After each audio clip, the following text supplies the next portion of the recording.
La passion du dessin et un passage par les arts appliqués ont conduit Alain Pailloux sur la voie de dessinateur de BD. Très tôt, l'histoire avec un grand H le passionne, jusqu'à ce qu'il découvre l'univers du polar.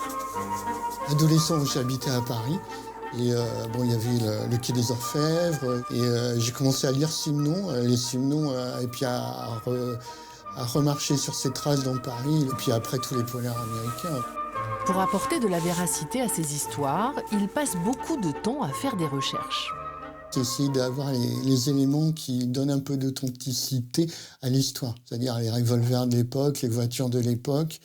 Et puis savoir tenir un revolver. Donc j'ai appris il n'y a pas longtemps, parce qu'on m'a dit que c'était pas très bien ce que je faisais. Alain Pailloux travaille en noir et blanc. Il laisse le soin à sa compagne d'ajouter de la couleur. Catherine Moreau donne une dimension supplémentaire à l'histoire. Tu m'amènes la 2 ?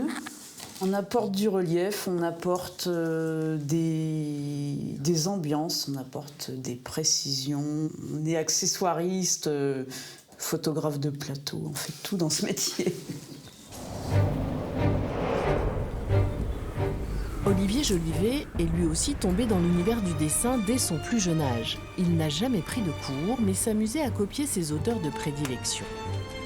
Je me suis formé tout seul et puis au début je prenais beaucoup de modèles. J'étais souvent à la bibliothèque pour prendre des BD, des livres avec des illustrations. Je me souviens de Mordillo, des choses comme ça. Et puis je m'amusais, j'avais des cahiers de dessin et je m'amusais à redessiner les personnages et les scènes.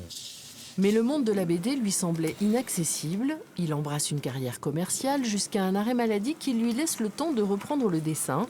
Il va lui falloir plusieurs tentatives pour donner naissance à la série qui va lui permettre de vivre de son art.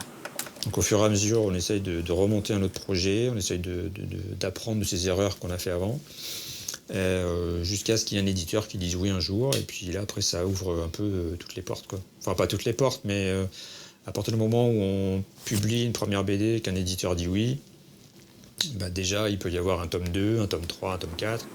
Cet auteur a choisi de travailler sur un écran pour faciliter sa pratique.